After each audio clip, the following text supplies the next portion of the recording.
नमस्कार, मी विशाल परदेशी. या विशेष शोमध्ये आपलं सगळ्यांचं स्वागत. आपण बघतोय की कृषी कायद्याला सर्वोच्च न्यायालयानं आता अंतरिम स्थगिती दिलेली आहे आणि याच विषयाला घेऊन खरं तर आता शेतकऱ्यांशी संवाद साधण्यासाठी म्हणून न्यायालयाच्या वतीनं एक विशेष समिती जी आहे ती स्थापन करण्यात आलेली आहे. हा पेच सुटणार का? कारण तसं बघायला गेलं तर दिल्लीच्या चारही सीमांवरती शेतकरी आंदोलन जे ते अजूनही सुरू आहे. त्यांच्या आंदोलनावरती शेतकरी ठाम आहेत. अशा वेळी संवादाच्या 4-5 फेरी झाल्या पण तोडगा काही निघू शकलेला नाहीये. बघूयात नेमकं काय घडतेच आणि याच विषयाला घेऊन आज आपण चर्चा करणार आहोत. याविषयी बोलण्यासाठी आपल्याबरोबर असणार आहेत थोड्याच वेळात सर्वोच्च न्यायालयाच्या वतीने नियुक्त जी समिती त्याचे सदस्य, बरं महाराष्ट्रातील ते एकमेव सदस्य आहेत अनिल घनवट जे आपल्यासोबत असतील. त्याचबरोबर आपल्यासोबत आहेत कृषी कायद्याचे अभ्यासक ॲडव्होकेट प्रकाश पाटील आणि थोड्याच वेळात या चर्चेमध्ये सहभागी होतील माजी कृषी मंत्री अनिल बोंडे. अर्थात मी सुरुवात करतोय ती या ठिकाणी अनिल घनवट यांच्यापासून. अनिल घनवट, चला ही त्यातल्या त्यात समाधानाची बाब आहे की न्यायालयाच्या वतीने जी एक समिती नियुक्त करण्यात आलेली आहे त्यात आपण महाराष्ट्राचे एकमेव सदस्य आहात. बरं, हे मला या अर्थाने वेगळं वाटतंय की आपण स्वतः शरद जोशींबरोबर चळवळीत पहिल्यापासून आहात. बाजारपेठेतली स्पर्धा, त्यात शेतकऱ्यांना असणाऱ्या यातना, त्यांचा त्रास सगळं आपण जाणून आहात आणि त्यातली स्पर्धा आणि त्यांना उत्तम भाव मिळण्याच्या दृष्टीने देखील आपण प्रयत्न करता. वारंवार यासाठी आपण चळवळ जागृत केलेली आहे. अशा वेळी आता ही समिती जो संवाद साधेल, कशा पद्धतीने हा संवाद असेल? आता या कमिटीची कार्यपद्धती कशी असेल याच्या बद्दल माझ्याकडे तर काय लेखी स्वरूपात किंवा काही माहिती आलेली नाही आहे. फक्त कमिटीमध्ये माझा समावेश झालेला आहे एवढीच कल्पना, तेही या व्हिडिओ आपल्या याच्या TV चॅनलच्याद्वारे मला मिळालेले आहे. कमिटीचा कालावधी किती असेल, त्याची कार्यपद्धती कशी असेल, कोणाला हा रिपोर्ट सबमिट करायचा, केव्हा करायचा, याबद्दल अद्याप तरी माझ्याकडे काही माहिती आलेली नाही आहे. परंतु सुप्रीम कोर्टाच्या आदेशानुसार जी ही कमिटी स्थापन झालेली आहे हा एक चांगलं पाऊल उचललेलं आहे. कारण शेतीविषयक धोरण बदलण्याची गरज आहे देशाची. आतापर्यंत शेतकऱ्याचं मरण हे सरकारचं धोरण होतं आणि पहिल्यांदा हे धोरण बदलण्याच्या दिशेने एक पाऊल उचललं गेलं. याच्यामध्ये काही राज्यातले शेतकरी नाराज आहेत, त्या आंदोलनामध्ये बसलेले आहेत. पण त्यांच्या आंदोलनामुळे हा विषय चर्चेला ही बाब महत्त्वाची. परंतु हे कायदे रद्द करा हा जो त्यांचा आग्रह आहे, हा आग्रह सोडून त्यांनी चर्चा करून सगळ्या भारतातल्या शेतकऱ्यांच्या हिताचा कायदा कसा करता येईल याबाबत चर्चा करण्यासाठी त्यांनी कमिटीला सहकार्य करा, स्वतःहून पुढे यावं आणि पूर्ण भारतातल्या शेतकरी आणि पूर्ण देशाला हितकारक ठरेल असा एक कायदा तयार व्हावा याच्यासाठी ही कमिटी प्रयत्न करेल, एवढं मी निश्चित सांगू शकतो. म्हणजेच अनिल घनवट, जी बदल अपेक्षित आहेत, बदल होऊ शकतात. बरं, तसे बदल होऊ शकतात याबद्दलचे संकेत खरं तर केंद्र सरकारने यापूर्वीच दिले होते. म्हणजे आता या चर्चेतनं हे बदल जे आहेत त्या बदलाला एक पुढलं पाऊल टाकलं जाऊ शकतं. हो, नक्कीच. शेतकरी संघटनेने, मी एक शेतकरी संघटनेचा अध्यक्ष म्हणून आम्ही या नवीन कायद्यांचं समर्थन केलं होतं. परंतु त्याच्यात काही सुधारणाही अपेक्षित धरल्या होत्या. पहिली सगळ्यात मोठी म्हणजे आवश्यक वस्तू कायद्यातून त्यांनी धान्य, कडधान्य, तेलबिया, कांदा, बटाटा वगळले. परंतु हे कायमस्वरूपी वगळले नाहीत. पुन्हा भाववाढ झाली तर पुन्हा आवश्यक वस्तू कायदा लागू करण्याचा त्याच्यामध्ये तरतूद ठेवल्यामुळे ज्या दिवशी कायदा लागू झाला त्याच दिवशी कांद्यावरती निर्यात बंदी लावली गेली. पुन्हा आठवड्यामध्ये कडधान्याच्या आयातीच्या कराराला 5 वर्षाची मुदतवाढ देण्यात आली. तेलाच्या आयातीवरचं आयात शुल्क मोठ्या प्रमाणे घटवण्यात आलं. असं जर असेल तर मग याचा कायद्याचा काही फायदा होणार नाही आहे. एकतर हा कायदा रद्द करा किंवा मग हे जे वस्तू तुम्ही आवश्यक वस्तू कायद्यातून वगळल्यात ह्या कायमस्वरूपी वगळा. युद्धजन्य परिस्थिती किंवा काही मोठं संकट देशावर आलं तरच काही काळापुरता हा कायदा लागू करावा, नाहीतर सरकारी हस्तक्षेप शेती व्यापारातला कायमस्वरूपी बंद व्हावा. ही गेली 40 वर्ष शेतकरी संघटना मागणी करत आहे. शेतकरी संघटना आज सरकारचं किंवा BJPचं समर्थन करते असं आम्ही म्हणत नाही.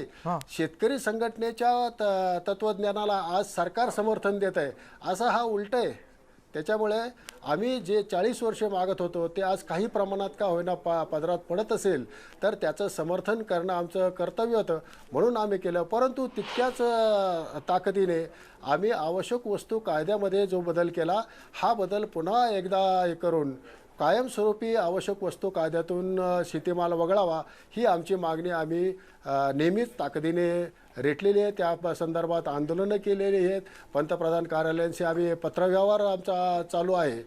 तर हे कायदे आले पाहिजेत. कॉन्ट्रॅक्ट फार्मिंग सारखा कायदा आहे. अनिल घनवट, खरं तर शेतकऱ्यांना आपल्या जी बोलण्यात एकतर भावना मला स्पष्टपणे दिसते की शरद जोशींबरोबर काम करत असताना शरद जोशींनी ही जी चळवळ ज्या गोष्टीसाठी म्हणून सुरू केली की शेतकऱ्याला त्यांनी पिकवलेल्या मालाचा भाव ठरवता यावा, खरं तर त्या दृष्टीने त्याचं हे पुढलं पाऊल आहे हे कायदे म्हणजे. आणि खरं तर जर असेल काही शंका कुशंका असतील किंवा काही मतभेद असतील तर ते चर्चेच्या माध्यमातून सोडवले जाऊ शकतात, जे आपण या समितीच्या माध्यमातून सोडवणार आहात. यानंतर मला पुढे जायचं आहे. ॲडव्होकेट प्रकाश पाटील आपल्यासोबत आहेत. ॲडव्होकेट प्रकाश पाटील, आपण देखील चळवळीतले आहात आणि दुसरी गोष्ट, एक ॲडव्होकेट असण्याबरोबर या कृषी कायद्यांचा आपण एक सखोल अभ्यास केलेला आहे. हे आंदोलन ज्या टप्प्यापर्यंत येऊन पोहोचलेलं आहे त्यात हे व्हावं नाही व्हावं हा आता मुद्दा बराच मागे पडलेला आहे, पण आता खऱ्या अर्थाने सकारात्मक संवादाची वेळ आलेली आहे. कसं बघतं आपण इकडे या आंदोलनामध्ये आंदोलनकर्ते म्हणतात की हे तिन्ही कायदे काले कानून आहे, पण काळे कस काय आहे ते कोणीच बोलत नाही. आणि त्यांचं दुसरं म्हणणं आहे की कानून रद्द करो, बाकी कुछ भी नाही. म्हणजे एक प्रकारचा त्यात बाळ हट्ट जो असतो ना की मला हेच पाहिजे, चंद्रच पाहिजे, चंद्र कुठून आणायचा कसा आणायचा ते आम्हाला माहित नाही, अशा प्रकारचं हे आंदोलन. खरं म्हणजे याला शेतकरी आंदोलन म्हणणं सुद्धा चुकीचं ठरेल. हे सगळे जे झेंडे दिसतात सगळे हे लाल बावटेवाले आणि काँग्रेसवाल्यांचे झेंडे दिसतात. महाराष्ट्रामध्ये जो 8 तारखेला प्रोटेस्ट झाला त्याच्यामध्ये सगळ्या पक्षाचे कार्यकर्ते गळ्यामध्ये फटके घालून रस्त्यावरती बसलेले होते आणि शेतकरी त्यांच्या शेतामध्ये काम करत होते.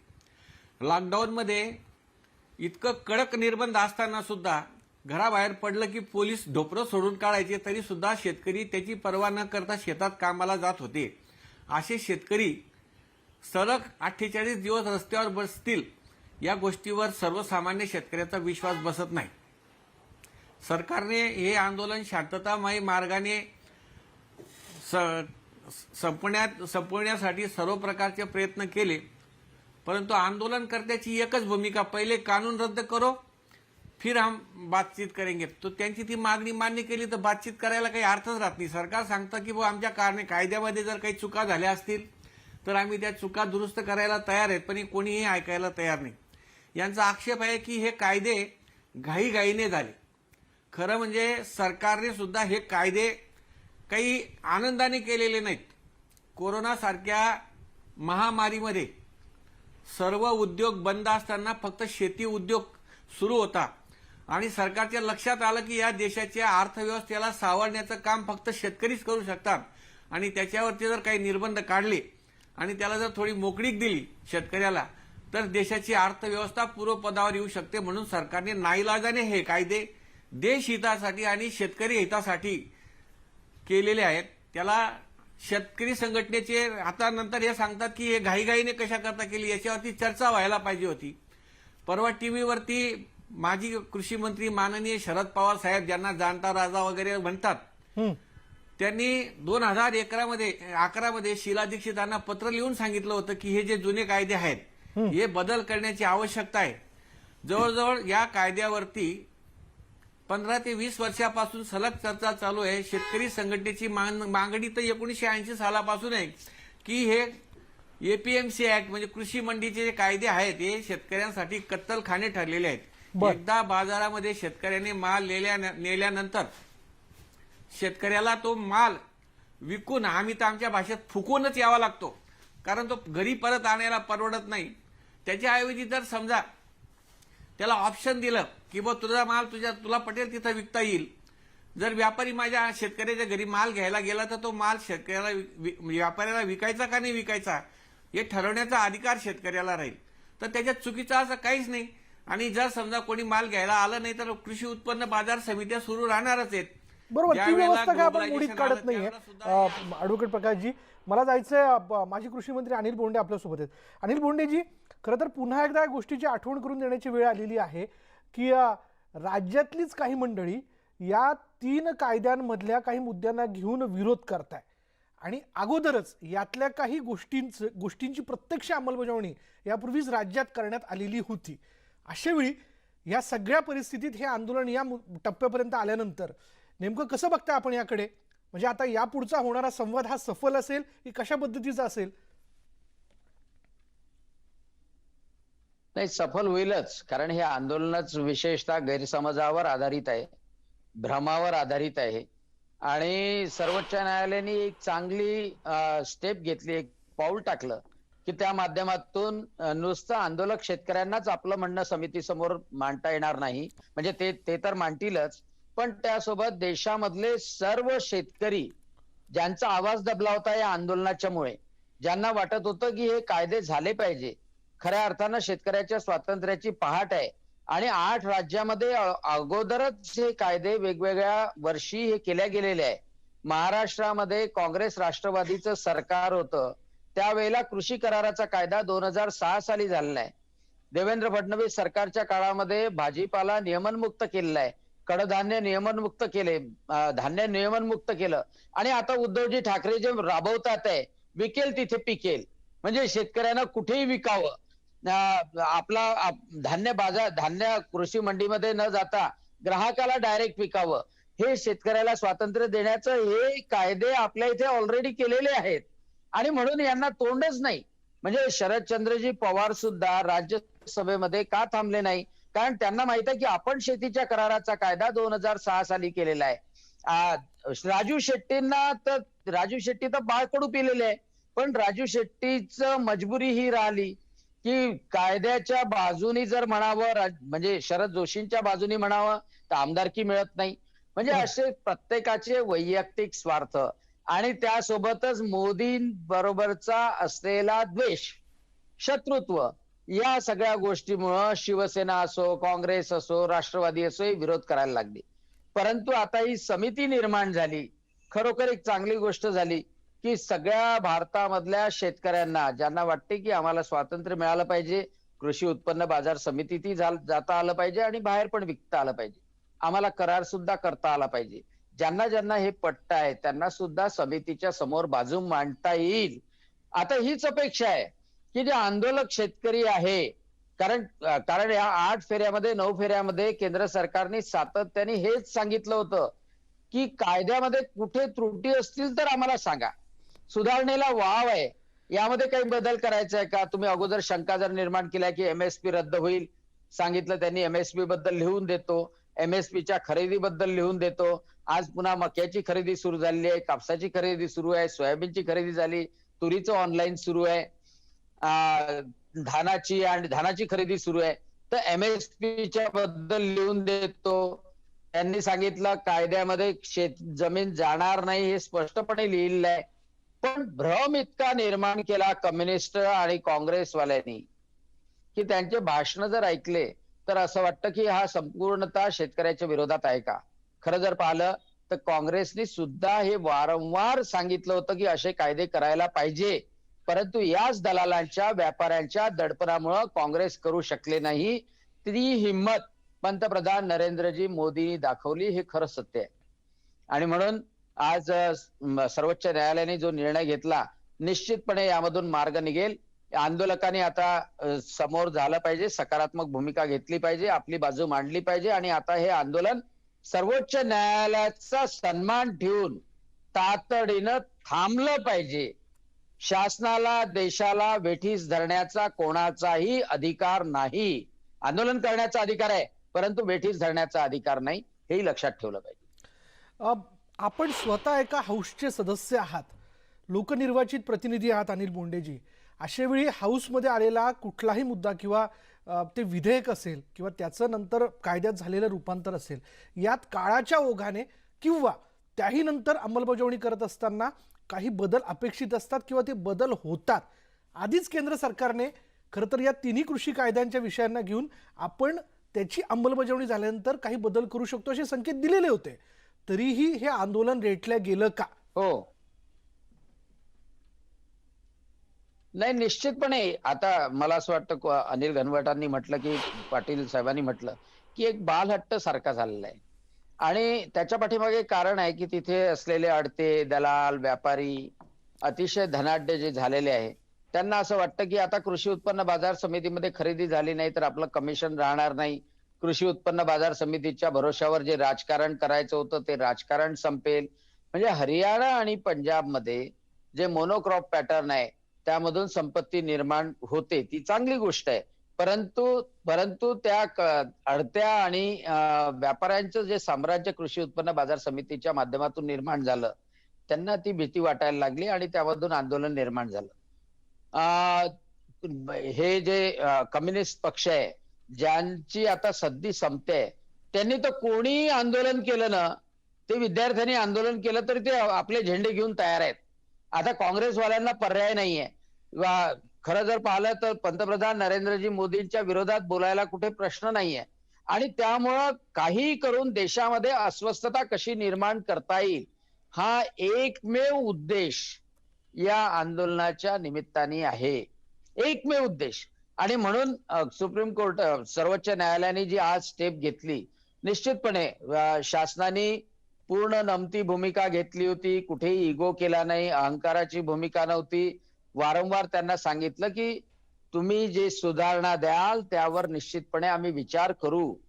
परंतु ते ऐकायला जेव्हा तयार नव्हते तेव्हा हा जो मधला तोडगा आहे समितीचा तो निश्चितपणे चांगला आहे. या समितीच्या समोर सगळ्यांना बाजू मांडता येणार आहे आणि त्यामुळं पुढच्या काळामध्ये कोणताही कायदा झाला कारण की आता भारतामध्ये ही पद्धतच पडली आहे. सीएचा कायदा झाला तर शाहीन बागला जाऊन बसा, रस्ता अडवून बसा. शेतकऱ्याचा कायदा झाला तर दिल्लीच्या बॉर्डरवर जाऊन बसा. आंदोलन करण्याचा हक्क आहे परंतु जनतेला, देशाला, अर्थव्यवस्थेला, न्याय व्यवस्थेला आणि शांततेला भंग करण्याचा कोणाला अधिकार नाही असं माझं स्पष्ट मत आहे. मला ॲडव्होकेट प्रकाश यांच्याकडे जायचं. ॲडव्होकेट प्रकाश, सरकारकडनं ही धान्य खरेदी सुरू ठेवावी अशी जी अशा म्हणजे अनेक मागण्यांमधली ही एक शेतकऱ्यांची मागणी तसं बघायला गेलं तर हे तिन्ही कायदे ज्यावेळेस इम्प्लिमेंट होतात किंवा त्याची अंमलबजावणी होते जर असं आपण म्हटलं आता तुर्तास अंतरिम स्थगिती आहे तर सरकारकडनं होणाऱ्या खरेदीला कुठे आणि धक्का बसणार आहे का? सरकारकडनं खरेदीला कुठेही धक्का बसणार नाही. आणि आमची पहिल्यापासून अशी मांडणी आहे की सरकारने आगीच्या बंबासारखं काम करावं. जिथं आग लागली तिथं बंब पाठवायचा, उगाच बंब घेऊन देशभर फिरायचं नाही. समजा बाजारामध्ये जर शेतीमालाचे भाव एमएसपी पेक्षा जर खाली आले तर सरकारने खरेदी करायलाच पाहिजे आणि सरकारने ते लेखी आश्वासन सुद्धा द्यायला तयार आहेत. आणि मला माहिती आहे की सरकारने किती जरी लेखी आश्वासन दिलं, कायदा जरी केला तरी त्या कायद्याचं पालन करायचं की नाही करायचं हे सरकारच्या हातात आहे. कायदे करून कोणतेही प्रश्न सुटत नसतात. उलट त्या प्रश्न जास्त जितके कडक कायदे केले करतात तेवढे प्रश्न जास्त जटिल होत जातात. तर एमएसपी ही सुरू राहणार आहे आणि एमएसपीचा फायदा फक्त 6% शेतकऱ्यांना मिळतो आणि तो 6% सुद्धा जेव्हा बाजारामध्ये बाजार पडलेले असतात तेव्हा शेतकऱ्याचा माल व्यापारी खरेदी करतात आणि जेव्हा सरकारी खरेदी सुरू होते तेव्हा व्यापारी शेतकऱ्याच्या नावावर पुन्हा सरकारला विकतात आणि त्याचा फायदा सुद्धा व्यापाऱ्यांनाच होतो शेतकऱ्यापेक्षा. कारण शेतकऱ्याचा आणि सरकारी केंद्रावरती खरेदी करणारे जे अधिकारी असते यांची काही लिंक लागलेली नसते. त्यांना जी चिरीमिरी द्यावी लागते, त्यांना जे काही ते करावं लागतं ते सगळे व्यापाऱ्यांना माहिती असतं. म्हणून शेतकरी सुद्धा इतक्या भानगडी करण्यापेक्षा 5-10 रुपये क्विंटल कमी भेटले तरी चालतील पण व्यापाऱ्याला माल देऊन विकून मोकळे होतात आणि व्यापारी परत तोच माल शेतकऱ्याकडून कमी भावाने घेऊन सरकारला जास्त भावाने म्हणजे एमएसपीचा हट्ट धरणं म्हणजे व्यापाऱ्याच्या हितासाठी बांधणं असा सुद्धा प्रकार असू शकतो. म्हणजे ही देखील एक त्याची दुसरी बाजू आहे. ॲडव्होकेट प्रकाश पाटील फार महत्त्वाचे मुद्दे आपण मांडतात. त्याचबरोबर अनिल बोंडे देखील या सगळ्या मुद्द्यांचं एक त्यांच्या बाजूचं स्पष्टीकरण या ठिकाणी समोर आणताना दिसत आहे. यानंतर वेळ झाली की ब्रेकची आणि ब्रेकनंतर ही चर्चा अशी सुरू राहील. पहा फक्त न्यूज 18 लोकमत.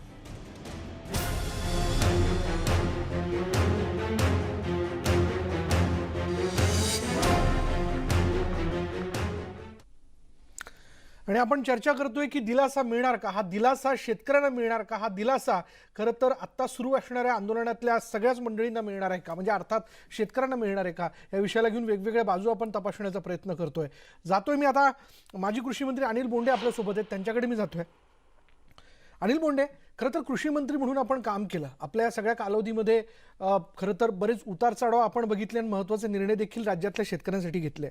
पण ज्यावेळेस काही मुद्दे असतात, मुद्दे पटत नाहीत त्यावेळी आपण अर्थात न्यायालयात धाव घेतो, याचिका दाखल करतो. पण यामध्ये 49 दिवसांच्या या आंदोलनानंतर न्यायालयाने एक फार महत्त्वाचं निरीक्षण नोंदवलेलं आहे, ज्याकडे मला आपलं लक्ष वेधायचं आहे की अनिश्चित काळासाठी आंदोलन करून काय मिळणार आहे, यामुळे काहीच हाती लागणार नाही.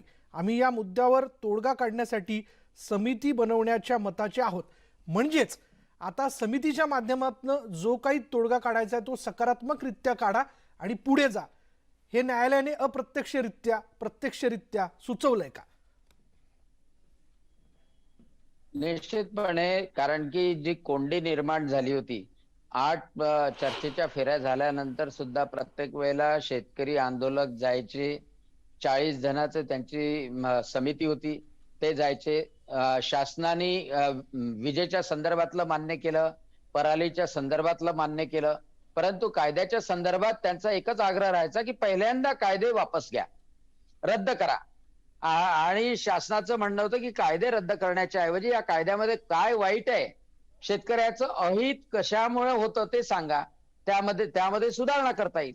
या गोष्टीवर सगळ्या चर्चा थांबलेल्या होत्या. आणि त्यानंतर आंदोलकांनी सांगितलं होतं की 26 जानेवारीला आम्ही मार्च करू वगैरे वगैरे. निश्चितपणे कायदा सुव्यवस्थेच्या दृष्टीने जी रिट पिटिशन झाली होती त्यामध्ये सर्वोच्च न्यायालयाने इंटरव्हीन केलं आणि शासनाला सुद्धा सांगितलं, केंद्र शासनाला सुद्धा. आणि केंद्र शासनाचं खरोखर अभिनंदन करतो की त्यांनी कोणताही अहंकाराचा मुद्दा त्यामध्ये ठेवला नाही. आणि सर्वोच्च न्यायालयाने निर्णय घेतला की एक समिती झाली पाहिजे, तोपर्यंत या कायद्याच्या अंमलबजावणीला स्थगिती देण्यात आली. आता कायदा तर सर्वोच्च न्यायालय रद्द करू शकत नाही, कारण घटनात्मक विरोधी असला तरच सर्वोच्च न्यायालय कायदा रद्द करण्याच्या शिफारशी करू शकतं. कायदा निर्माण करणं लोकसभेचं, राज्यसभेचं काम आहे. कायद्याचं इम्प्लिमेंटेशन करणं हे न्यायालयाचं काम आहे, कसं इम्प्लिमेंटेशन होतं. आणि त्यामुळे अंमलबजावणी थांबली. आणि त्याच वेळेला आंदोलकांना सुद्धा त्यांनी सांगितलं की आता तुम्हाला संधी आहे की एक निष्पक्ष न्यायालयाच्या समोर असलेल्या समितीच्या समोर तुम्ही बाजू मांडा. त्याचप्रमाणे देशामधल्या इतर शेतकऱ्यांनाही बाजू मांडण्याची संधी द्या. जे रस्त्यावर बसले नाही त्यांना बाजू मांडण्याची संधी द्या. आणि मग ठरवूया की हे शेतकऱ्याच्या हिताचं आहे की शेतकऱ्याच्या नुकसानीचं आहे.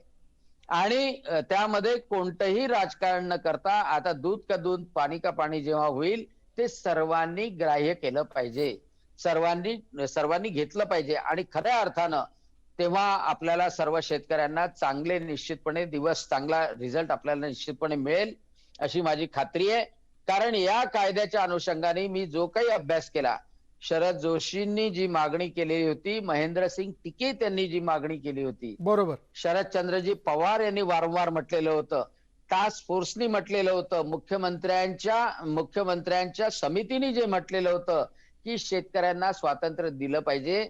MSP आणि भावांतर हे इंटरव्हेन्शन जर का हमी भावापेक्षा जर का भाव मार्केट कमी झालं तर शेतकऱ्याला वाचवण्याकरता आणि मार्केट वर आणण्याकरता वापरणाऱ्या उपाययोजना आहे. बरोबर. आणि म्हणून MSP दरवर्षी काढल्या गेली पाहिजे. भाव कमी जर असेल बाजारभाव तर MSP नी खरेदी सुद्धा झाली पाहिजे.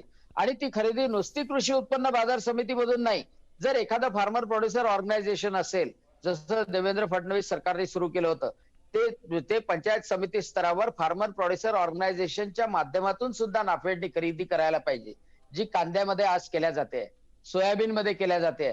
सर्वांना संधी द्या ना. फक्त ते 25च दलाल कशाला पाहिजे, 50च व्यापारी कशाला पाहिजे. म्हणजे त्या कृषी उत्पन्न बाजार समितीमध्ये गेल्यानंतर आम्ही अनुभवलंय की रुमालाच्या आतमध्ये हात टाकून भाव पाडला जातो, कारण तिथे माल आणलेला असतो, ट्रान्सपोर्टेशनचा खर्च झालेला असतो, शेतकऱ्याची मजबुरी असते, द्यावीच लागते. आणि हे अनेक वर्षापर्यंत सहन केलेलं आहे. कांद्याच्या बाबतीत तर अतिशय घातक अनुभव शेतकऱ्यांना आलेले आतापर्यंत, आजपर्यंत सुद्धा. आणि त्यामुळं जर शेतकऱ्याला स्वातंत्र्य मिळत असेल, शेतकऱ्याला जास्त भाव मिळत असेल तर निश्चितपणे हे कायदे उपयोगी राहणार आहे. आणि म्हणून सुप्रीम कोर्टाने एक चांगलं पाऊल उचललं. केंद्र सरकार सुद्धा त्याला सकारात्मक रित्या घेईल असा माझा विश्वास आहे. आंदोलकांनी सुद्धा आता आंदोलन थांबवावं. वेठीस धरण्याचे प्रकार आंदोलकांनी करू नये अशी माझी शेतकरी बांधवांना विनंती आहे. या काँग्रेस आणि कम्युनिस्टांच्या चिथावणीला बळी पडू नये ही सुद्धा माझी विनंती आहे. डॉक्टर अनिल बोंडे, अनिल घनवटजी आहेत पुन्हा एकदा चर्चेमध्ये आपल्यासोबत जोडले गेलेले आहेत, त्यांच्याकडे मी परत एकदा जातोय. अनिल घनवटजी, या समितीमध्ये आपल्याबरोबर असणार आहेत भारतीय किसान युनियनचे जितेंद्र सिंग मान, डॉक्टर प्रमोद कुमार जोशी जे आंतरराष्ट्रीय धोरणांविषयीचे तज्ज्ञ आहेत, अशोक गुलाटी जे कृषी तज्ज्ञ आहेत, आणि आपण स्वतः एका संघटनेशी निगडीत आहात. कारण फार पूर्वीपासून ही सगळी चळवळ आपण बघितली आहे आणि बाजारातली स्पर्धा नेमकी काय असते हे फार आपण जवळून जाणून आहात. अशावेळी या समितीच्या वतीने शेतकऱ्यांशी चर्चा करत असताना काय मुद्दे आपण प्रामुख्याने लक्षात घ्याल?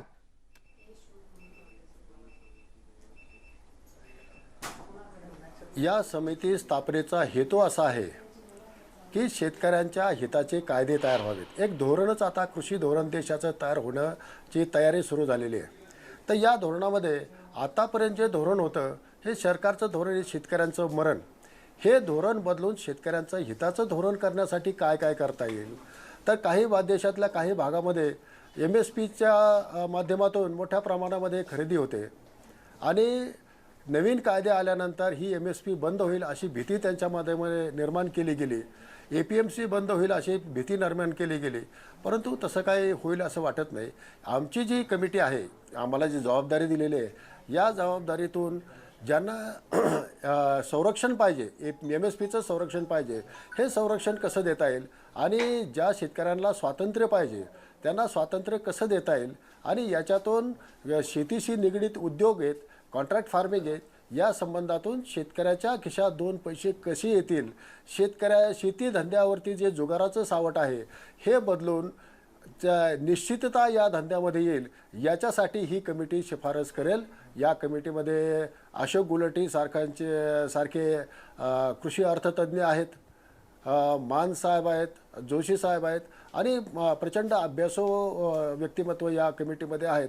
तर यातून निश्चितच सगळ्या देशाच्या हिताचं, शेतकऱ्यांच्या हिताचं आणि एकूणच कृषी उद्योगाच्या हिताचं धोरण तयार होईल असं मला नक्की वाटतं. आमच्या कमिटीचा रिपोर्ट आम्ही सरकारला किंवा सुप्रीम कोर्टाकडे सादर करू आणि त्याच्यानंतर पुढे काय कारवाई होईल याची आम्ही वाट पाहू. आम्ही आमचं कर्तव्य अगदी निष्पक्षपणे करण्याचा प्रयत्न करणार आहोत आणि पुढे जे काय असेल ते सकारात्मकच असेल खरं तर, अशी आशा आपण व्यक्त करूयात.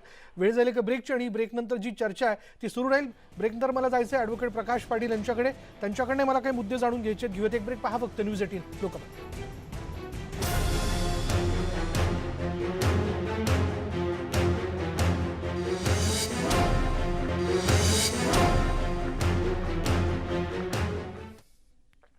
नाही, आता आपण पाहतोय सुप्रीम कोर्टाने तिन्ही कृषी कायद्यांना जी आहे ती अंतरिम स्थगिती दिली आहे. ती काही अनिश्चित काळासाठी आहे तसं बघायला गेलं तर.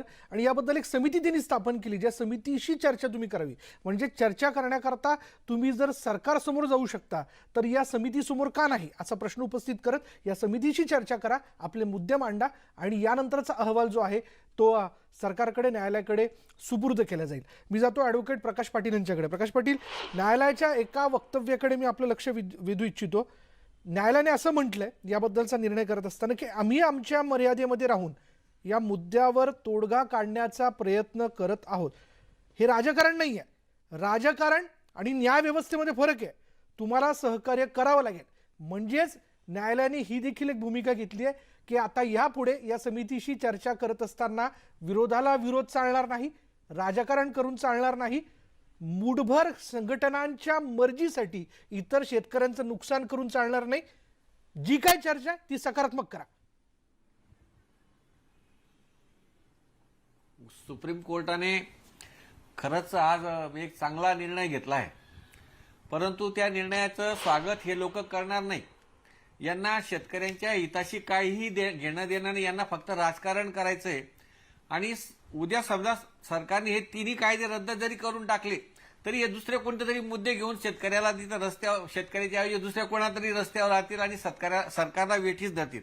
यांना शेतकऱ्यांच्या हितापेक्षा फक्त एक हे आता यांना हे मिळून गेलेले मुद्दा भेटून गेला आहे की काल एक कानून है, अदानी लूट लेंगे, अंबानी लूट लेंगे, लेकिन कैसे लूटेंगे किसको पता नहीं, तुम्हारी जमीन छीन लेंगे. सगळे निराधार आरोप. आता तर अशी पोस्ट आली की अदानीने, कॉर्पोरेटवाल्याने शेतकऱ्याकडनं 2 रुपये किलो कोबी घेतली आणि ग्राहकाला 600 रुपये किलो विकली. आता समजा एखाद्या वेळेला एखाद्या शेतकऱ्याने फेकून देण्यापेक्षा मजबुरीपोटी 2 रुपये किलोनी जरी समजा कोबी विकली व्यापाऱ्याला किंवा कॉर्पोरेट सेक्टरला, तर कोणता असा मूर्ख ग्राहक आहे की जो 600 रुपये किलोने कोबी घेईल? म्हणजे असे इतके निराधार प्रकारचे आरोप चालू आहेत. मागे मी आता MSPच्या बाबतीत बोलताना त्यांचं असं म्हणणं आहे की MSPच्या खाली व्यापाऱ्यांनी माल खरेदी करू नये असं कायद्यात तरतूद करा. अशी तरतूद आपले त्यावेळचे मुख्यमंत्री देवेंद्र फडणवीस साहेब यांनी केलेली होती, परंतु ती सक्सेस झाली नाही. जर समजा मक्याचा भाव बाजारामध्ये 2000 रुपये क्विंटल असेल आणि सरकारने MSP 25 रुपये क्विंटल जाहीर केले असेल, तर कोणताही व्यापारी MSPला शेतकऱ्याचा माल खरेदी करणार नाही. तो शेतकऱ्याला सांगेल की तुझा माल तू सरकारला विकून टाक. आणि जर समजा सरकारचंही खरेदी केंद्र सुरू नसेल आणि शेतकऱ्याला जर तो माल विकायचा असेल, तर व्यापारीही खरेदी करणार नाही, सरकारचीही खरेदी सुरू होणार नाही. अशा वेळी शेतकऱ्यांनी त्या मालाचं काय करावं याचं उत्तर या विरोधकांकडे नाही. फक्त काहीतरी मागायचं म्हणून मागायचं आणि काहीतरी रेटायचं म्हणून रेटायचं. कुठल्याही प्रकारचं लॉजिक नसताना कुठल्याही, आता बऱ्याच शेतकऱ्यांच्या मीडियाने सुद्धा मुलाखती त्या आंदोलनाच्या स्थळी जाऊन घेतल्या, तर ते एवढंच सांगतात कि ये काले कानून है, इनको हटाओ, ये हमारी जमीन छीन लेंगे, हमको बेघर कर देंगे, हमको मजदूर कर देंगे. याच्या पलीकडे त्यांच्याजवळ उत्तर नाही. मीडियावाल्याने जर विचारलं की ये कैसे काले कानून है, तुम्हाला कसं काय ते तुमची जमीन हिसकावून घेणार, ते यो हमें पता नाही, हमारे नेताजी से पूछवायचं. म्हणजे अशा प्रकारची उत्तरं देणारे माणसं तिथं बसलेली आहेत. फक्त या आंदोलनामध्ये शेतकऱ्यांच्या हितापेक्षा सरकारला जेरीस आणणं हे एकमेव उद्देश ठेवून हे आंदोलन सुरू आहे. कोणीही सुप्रीम कोर्टाने काही सांगितलं, सरकारने काही सांगितलं, सगळ्या भारताने काही सांगितलं, तरी हे ठराविक लोक जे आहेत या आंदोलनाला चालवणारे, हे कोणाचंही ऐकून घेणार नाही आणि त्यांना जेवढं देता येईल. आणि माझं तर याच्याही पुढे जाऊन असं म्हणणं आहे की या सगळ्या लोकांची एकच इच्छा आहे की सरकारने बळाचा वापर करावा, 100-200 शेतकऱ्यांचे मुर्दे पाडावेत आणि मग त्याच्या रक्तावरती यांनी राजकारण करावं, हा यांचा मूळ उद्देश आहे. आणि असं जोपर्यंत होत नाही तोपर्यंत हे आंदोलन बंद होईल असं मला तरी आज वाटत नाही. म्हणजे खरं तर जाऊया डॉक्टर अनिल बोंडे यांच्याकडे. डॉक्टर अनिल बोंडे, यामध्ये कॉन्ट्रॅक्ट फार्मिंगचा जो मुद्दा आहे तो फार रंगून सांगितला जातोय असं तुम्हाला वाटतं का? बरं, कॉन्ट्रॅक्ट फार्मिंग हे शेतकरी समजून घ्यायला तयार नाही आहेत का? किंवा जर महाराष्ट्रापुरता विचार करायचा झाला तर महाराष्ट्रामध्ये ऑलरेडी यापूर्वी काही कंपन्या शेतकऱ्यांशी टायअप करतात, म्हणजे त्या गोष्टीचा करार करतात, जमीन तुमची जे तुमच्याकडेच राहणार आहे, तुम्ही पिकवायचे आणि केवळ आमच्यासाठी पिकवायचे. आम्ही जर वेपर्स तयार करत असू, आम्ही जर सॉस तयार करत असू, तर तुमचे टमाटे किंवा बटाटे आम्हालाच द्या. म्हणजे अगोदरच या गोष्टीची अंमलबजावणी आपल्या राज्यामध्ये होतेच आहे.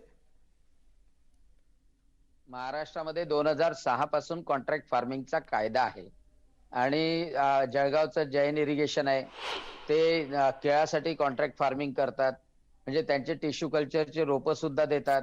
आता संत्र्यासाठी सुद्धा मोर्शीमध्ये जे आहे त्यासाठी सुद्धा ते रोपं देतात. आणि त्यांचं म्हणणं हेच आहे की म्हणजे पीक येण्याच्या अगोदर किंवा बहार येण्याच्या अगोदर ते भाव ठरवतात. समजा कांद्याचा 10 रुपये किलो जर भाव असेल, म्हणजे 10 रुपये किलो अगोदर ठरवला असेल आणि कांदा निघाल्यानंतर तो 5 रुपये किलोवर जरी आला तरी हे कंपल्सरी 10 रुपये किलोनी घेतात. पण त्या आठवड्यामध्ये जर त्या कांद्याचा भाव 15 रुपये किलो असेल तर ते 5 रुपयाचा प्रीमियम पण देतात. आणि तिथेच शेतकऱ्याला फायदा होतो की कांदा पेरताना त्याला हे माहित असतं की कितीही भाव जरी डाऊन झाले तरी जैनवाले 10 रुपयांनी घेणार आहे. आता यामध्ये कोणी बदमाशी करू नये त्यासाठी हा कायदा आहे. समजा उद्या जर त्या कारखानदारांनी म्हटलं की भाव कमी झाले आता मी घेत नाही, तर हा शेतकरी ताबडतोब SDO कडे जाऊ शकतो, न्यायालयात नाही, SDO कडे. मी न्यायालयात यासाठी म्हणत नाही कारण न्यायालयात गेलं तर मैनोन गिनती त्याला वेळ लागेल आणि कंपनी हायकोर्टात जाईल, सुप्रीम कोर्टात जाईल. या कायद्यामध्ये एवढं चांगल्या तऱ्हेने केलेलं आहे की तुझ्या जवळ असलेल्या SDOच्या कोर्टात जा, 30 दिवसाच्या आत SDO रिकन्सिलेशन मध्ये टाकेल, त्यामध्ये निकाल नाही लागला तर SDO 30 दिवसाच्या आत निकाल देईल. कंपनीला जास्तीत जास्त अपील जिल्हाधिकाऱ्याकडे करता येईल आणि जिल्हाधिकाऱ्यालाही 30 दिवसाच्या आत निकाल देण्याचं बंधन आहे. म्हणजे 60 दिवसाच्या आत, जास्तीत जास्त 90 दिवसाच्या आत शेतकऱ्याला न्याय मिळू शकेल. आणि त्या कंपनीला पूर्ण पैसे तर शेतकऱ्याला द्यावं लागेल, 1.5 पट दंडात्मक रक्कम सुद्धा द्यावं लागेल. आता यामध्ये पुन्हा एक सुधारणा केली की शेतकऱ्याला मात्र समजा जिल्हाधिकाऱ्याचा निकाल मान्य नसला तर कोर्टामध्ये जाता येणार आहे. म्हणजे ही सुधारणा सुद्धा केली. आता पुण्यामध्ये सातेगाव पठारमध्ये बटाट्यासाठी पेप्सिकोनी करार केला. शरदचंद्रजी पवार यांच्या मार्गदर्शनामध्ये नाशिकमध्ये वायनरीसाठी द्राक्षाचा करार झाला. जैनवाले तर कांदा पण घेतात आहे आणि केळं पण घेतात आहे. पण आतापर्यंत या कंपन्यांनी कोणाची जमीन घेतली का? कोणत्या तरी शेतकऱ्याची म्हणजे तक्रार तरी आहे का? कारण की जमीन घेण्यापेक्षा आणि जमीन स्वतः वाहण्यापेक्षा त्यांनी शेतकऱ्यांनी घेतलेला माल घेणं कोणत्याही कंपनीला परवडतं. यामध्ये फायदा हा होतो की सीझन सुरू व्हायच्या अगोदर आपल्याला भाव माहित होतो. दुसरी गोष्ट की ऍडव्हान्स जो मिळतो तो ऍडव्हान्स आपण त्या शेतीमध्ये लावू शकतो. तिसरं, या कायद्याच्या अनुषंगाने जर का एखादी कलॅमिटी झाली तर पीक विम्याच्या संदर्भात शेतकऱ्याला तो फायदा मिळू शकतो किंवा दोन्ही रिस्क मिटिगेशन, जे रिस्क जी आहे ती कंपनीवर आणि शेतकऱ्यावर ती डिवाइड होऊ शकते. अशा अनेक चांगल्या गोष्टी या शेती कराराच्या कायद्यामध्ये आहे. 8 राज्यांनी शेती कराराचे कायदे अजून अद्यापपर्यंत केलेले आहे आणि ते चांगल्या तऱ्हेने सुरू आहे. कोणत्याच शेतकऱ्याची जमीन कधी गेली नाही, वाद निर्माण झाला नाही. उलट हा कायदा जर नसला तर संत्र्याचा व्यापारी ऍडव्हान्स देऊन जातो आणि लिखापडी जर नसली तर तो सौदा टाकतो आणि त्याच्यामुळं आमच्या अंजनगाव सुरजीमध्ये असे सौदे टाकल्यामुळं शेतकऱ्याच्या आत्महत्या झालेल्या आहे. आणि म्हणून जो काही सौदा करत असेल, व्यापारी करत असेल, तो लिखित स्वरूपात असावा, कराराच्या स्वरूपात असावा. हे चांगलं हत्यार शेतकऱ्यांना मिळालेलं आहे, चांगलं संरक्षण मिळालेलं आहे. पण हे समजून घ्यायला पाहिजे. दुर्दैवाने त्याबद्दल इतके गैरसमज पसरवले आणि अडाणी अंबानीचं आजकाल नाव घ्यायची फॅशन झालेली आहे की अडाणी अंबानी सगळी जमीन घेईल, शेती. मी तर म्हटलं की अडाणी अंबानींनी शेती करावी. शेती जर केली तर त्यांना समजेल की उद्योग चालवणं सोपं आहे, पण शेती करणं सोपं नाहीये. फक्त शेतकरीच करू शकलाय आणि त्यामुळं कॉर्पोरेट कंपन्या शेती घेऊ शकत नाही. या कायद्यामध्ये तर सरळ लिहिलंय की no land can be purchased, mortgage or lease under this law. फक्त पिकाचा कराराचा कायदा मुदतीकरता म्हणजे 1 वर्ष, जास्तीत जास्त 5 वर्ष करता राहील आणि त्यामध्ये 7-12 वर सुद्धा म्हणजे जमिनीचा उल्लेख केला जाणार नाही. या करारामध्ये शेतीच्या मालकीचा उल्लेख केला जाणार नाही. एवढंच नाही, जर काही इन्व्हेस्टमेंट त्यांनी केलं असेल कंपनीनी, म्हणजे एखादं पॅक हाऊस जरी बांधलं असेल, करार संपल्यानंतर त्या कंपनीला उचलून घेऊन जावं लागणार आहे. जमीन व्यवस्थित करून द्यावी लागणार आहे. जर कंपनी ते करणार नसेल तर ते शेतकऱ्याच्या मालकीचं होईल, असं सुद्धा कायद्यामध्ये लिहिलंय. मग एवढ्या चांगल्या तऱ्हेने बारकाईने बनवलेला कायदा असला तर त्याला विरोध का करतात? खरं जर पाहिलं तर कमलनाथ जे मुख्यमंत्री होते मध्य प्रदेशाचे, त्यांचं स्टेटमेंट आहे की शेतीचा कराराचा कायदा लवकरात लवकर केला गेला पाहिजे. पंजाबच्या मुख्यमंत्र्यांचं त्या मुख्यमंत्र्यांच्या बैठकीमधलं स्टेटमेंट आहे आणि तेच आता विरोध करायला समोर आलेले. म्हणजे आणि बोलायचं म्हणून एक हे आणि फक्त करायचं एक अशी राजकारणाचं आहे. परिस्थिती या आंदोलनाच्या माध्यमातून होताना दिसते. आणि जेव्हा उद्योजकांचा म्हणून विषय निघालाय तर अंबानी उद्योग समूहाने यापूर्वीच याबद्दलचं पत्रक काढून स्पष्ट केलेलं आहे की आम्हाला कुठल्याही प्रकारे शेतकऱ्यांची जमीन घेणं किंवा यापुढची प्रक्रिया करणं हे आमच्या मनात कुठेही नाही, हे त्यांनी स्पष्ट केलेलं आहे. जातोय मी आता अनिल घनवट यांच्याकडे जातोय. अनिल घनवट आपल्या चर्चेमध्ये परत सहभागी झालेले आहेत. अनिल घनवट, खरं तर कॉन्ट्रॅक्ट फार्मिंग हा जो काही मुद्दा आहे ना, म्हणजे हमारी जमीन जाएगी, म्हणजे मुळात महाराष्ट्रातल्या शेतकऱ्यांची भावना अशी आहे जी कायम आहे आणि यापुढे राहील की जमीन विकायची नाही, द्यायची नाही, घाण ठेवायची नाही, तर राखायची असते आणि तो कायम ती राखतो. याच भावनेतनं खरं तर तो आपल्या जमिनीवरती प्रेम करतो. पण आपली ही समिती कॉन्ट्रॅक्ट फार्मिंगच्या मुद्द्याला घेऊन जे गैरसमज लोकांच्या मनात आहे, शेतकऱ्यांच्या मनात आहे, ते कसे दूर करणार आहे?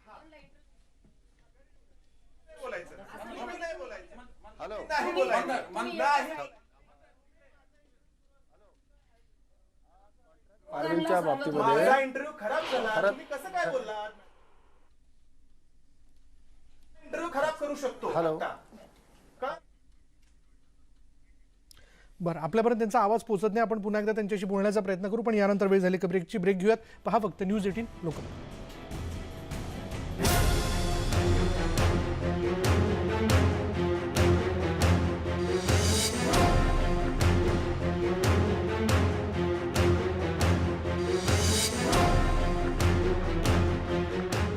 आणि आता ब्रेकनंतर थेट मला जायचंय न्यायालयाने नियुक्त केलेल्या समितीतले महाराष्ट्रातले एकमेव सदस्य अनिल घनवट आपल्यासोबत आहे. अनिल घनवट, यातला प्रामुख्याने जो पुढे येणारा मुद्दा आहे, माझी जमीन जाईल, भांडवलदारांचा शिरकाव, त्याचबरोबर बाजार समिती मोडीत निघणार, हे जे वेगवेगळे समज गैरसमज आहेत, हे आपल्या समितीच्या माध्यमातून जो काही संवाद घडेल ते कसे आपण दूर करणार? प्रत्यक्षात म्हणजे कॉन्ट्रॅक्ट फार्मिंगच्या द्वारे खरोखर शेतकऱ्यांची जमीन जाऊ शकते का, हे आमची समिती त्याबाबत तपास करेल. आतापर्यंतचा अनुभव असा आहे की कोणा शेतकऱ्याची जमीन कुठल्या कॉन्ट्रॅक्ट करणाऱ्या कंपनीने हडप केली असं काही नाही आहे. आणि कॉन्ट्रॅक्ट करणाऱ्या कंपन्यांना त्याच्या उत्पादनाशी मतलब असतं, तिथं शेती करण्याशी त्यांना फारसा काही इंटरेस्ट असेल असं मला वाटत नाही. आता याच्यामध्ये काय टर्म्स आहेत, कोणत्या दिशेने चौकशी करायची वगैरे याचे काय डिटेल्स आमच्याकडे अद्याप प्राप्त झालेले नाही आहेत. तर सुप्रीम कोर्टाच्या गाईडलाईन्सप्रमाणे आमची समिती काम करेल आणि जे काय अपेक्षित सुधारणा आहेत किंवा शेतकऱ्याच्या हिताच्या गोष्टी आहेत, आंदोलक शेतकऱ्यांचं जे मत आहे यानुसार एक रिपोर्ट आमची कमिटी सरकारला सादर करेल. कॉन्ट्रॅक्ट फार्मिंग असो किंवा एसेन्शियल कमोडिटी ॲक्ट असो, APMs असो, MSP असो, या सगळ्या मुद्द्यांमध्ये आंदोलक शेतकरी पूर्ण भारतातील शेतकऱ्यांचं मत आम्ही तपासून सगळ्यांच्या हिताचा असा एक कायदा तयार करण्याचे प्रयत्न ही आमची समिती करेल. याच्याबद्दल काहीच वाद नाही आहे. आंदोलक शेतकऱ्यांनी समितीला सहकार्य करावं, चर्चा करावी, बोलावी आणि त्यांचं कशामध्ये हित आहे हे जर समितीला समजलं तर आपण याच्यामध्ये करू. काही गैरसमज करून, काही अंदाज बांधून शेतकऱ्यांमध्ये भीती निर्माण होते का काय, हे जो आरोप केला जातो याच्यामध्ये खरंच तथ्य आहे का काय, याची तपासणी एक समिती करेल आणि मग योग्य ती शिफारस आमची समिती सरकारला करेल. आणि गणवटजी, काही गोष्टींच्या बाबतीत आपण आपली मतं ठाम करून घेतो, मग ती चुकीची का असे ना, असं जर काय आपल्या निदर्शनात येत असेल किंवा तशी काही भीती आपल्या मनात आहे का?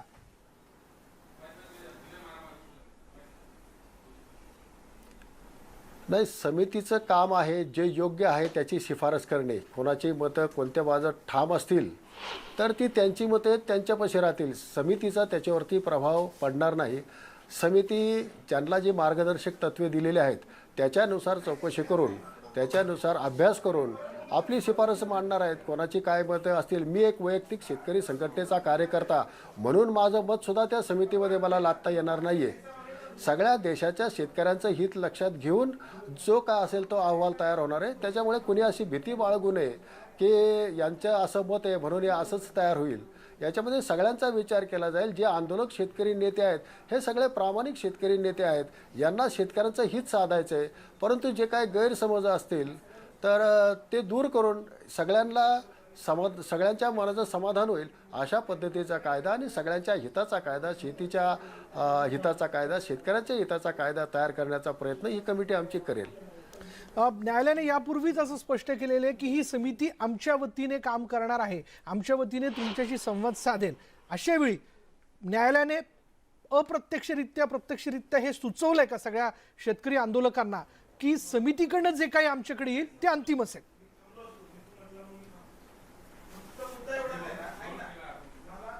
आता सुप्रीम कोर्टाला नेमकं काय म्हणायचं आहे हे मला नाही सांगता येणार. परंतु हा सुप्रीम कोर्टाचे आम्ही आज ताबेदार आहोत.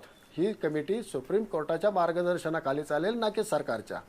सुप्रीम कोर्टाच्या मार्गदर्शनाखाली त्यांनी आम्हाला जे टर्म्स दिलेले असतील त्या टर्म्सप्रमाणे आम्ही चौकशी करू, अभ्यास करून आणि ही मतं मांडणार आहेत. त्याच्यामुळे सरकारचा दबाव असणं किंवा आंदोलकांचा आमच्यावरती दबाव असण्याचं काही कारण नाही आहे.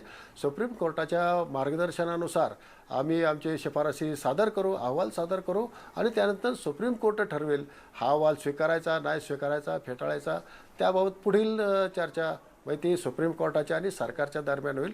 कमिटीचं काम आहे अभ्यास करून अहवाल सादर करणे आणि तो आम्ही चोखपणे करू आणि सगळ्या देशाचं हित, सगळ्या शेतकऱ्यांचं हित लक्षात घेऊन आम्ही हा अहवाल सादर करणार आहोत. अनिल गणवटजी, न्यायालयाने असं देखील म्हटलं की जर तुम्ही सरकारसमोर चर्चेसाठी जाऊ शकता तर समितीसमोर का नाही? आणि हा मुद्दा मांडत असताना न्यायालयाने फार महत्त्वाचं वाक्य या ठिकाणी वापरलं की या मुद्द्यावरती तोडगा काढण्याचा आमचा प्रयत्न, हे राजकारण नाही आहे, राजकारण आणि न्यायव्यवस्थेमध्ये फरक आहे. म्हणजेच आता चर्चा करत असताना खरं तर तुम्ही जसं म्हणताय की आमची भूमिका जी आहे ती निष्पक्ष असणार आहे, आम्ही जे काय असेल ते सकारात्मकच करण्याचा प्रयत्न करणार आहोत. पण हीच भूमिका किंवा हेच समजून घेणं शेतकरी आंदोलकांनी देखील लक्षात घ्यायला हवं का?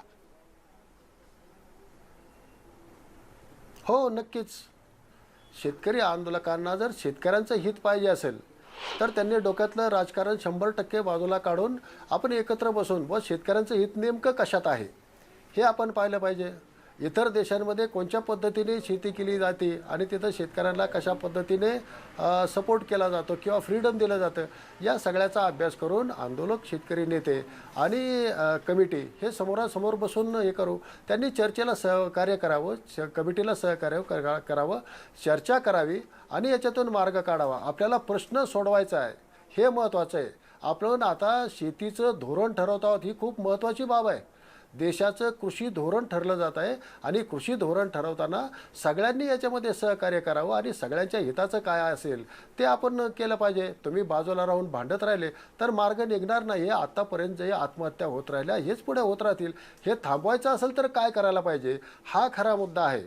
सुप्रीम कोर्टाने अनेक वेळा सरकारला सांगितलेलं आहे की तुम्ही या आत्महत्या रोखायसाठी काहीतरी करा. आता या आंदोलनाच्या निमित्ताने हा प्रश्न पुन्हा चर्चेला आलेला आहे आणि सुप्रीम कोर्ट आता याच्यामध्ये हस्तक्षेप करून सुप्रीम कोर्टाने सरकारला स्थगिती द्यायला भाग पाडलं आणि एक कमिटी नेमलेली आहे.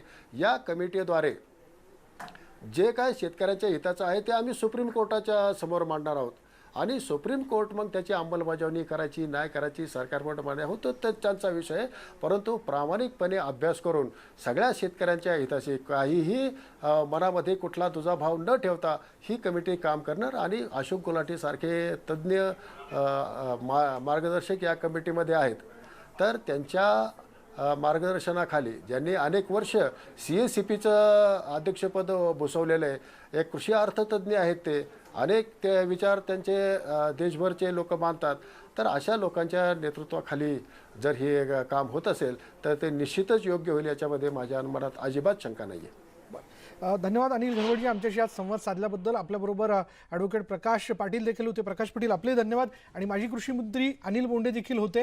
अनिल बोंडेजी आपलेही धन्यवाद. या चर्चेत आपण सहभागी झाला. थोडक्यात या एकूणच चर्चेतनं एक लक्षात येतं की या समितीच्या माध्यमातून फार निष्पक्षपणे ही चर्चा होणार आहे आणि शेतकऱ्यांना जे काही म्हणायचं आहे ते त्यांनी त्या समितीसमोर मोकळेपणाने मांडायचं आहे. संवादाने अनेक प्रश्न सुटू शकतात आणि संवादाच्या माध्यमातूनच खरं तर आपण या शेतकऱ्यांसाठी सकारात्मक असं कृषी धोरण जे आहे ते या भारतासमोर, या भारतातल्या शेतकऱ्यांसमोर मांडणार आहोत, ज्यातनं निश्चितच त्याचं भलं होईल. आपण जे म्हणतो की या जगाचा पोशिंदा जेव्हा सगळ्यांचं पोट भरण्यासाठी, आपलं पोट भरण्यासाठी पिकवतो तो मात्र उपाशी राहतो, तसं यापुढे होता कामा नये. त्यांनी किती सहन करायचं, आपण त्याला किती गृहीत धरायचं हे देखील आपण लक्षात घ्यायला हवं. चला हा वाद मिटूयात आणि सकारात्मकतेने पुढे जाऊया. यानंतर इथे समोर पहा फक्त न्यूज 18 लोकमत.